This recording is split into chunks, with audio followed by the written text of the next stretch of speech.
If the Facebook app icon is missing from the home screen or the apps screen of your Samsung device, then let us see how to bring it back. The first thing is you have to make sure that the app is still installed in your device. For that one, what I will do is I will go to this apps screen. I will search for Facebook here. Now if the application is still installed in your device, you can see the app icon here. So once I find the app icon, what I will do is I will tap and hold on the app icon, and then I will select this option, locate app. Now you will go to this screen.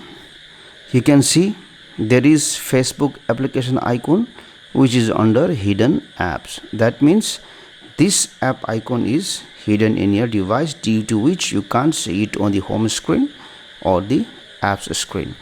So what you need to do is you need to tap on this minus icon here, so that the app icon will be removed from the hidden apps list.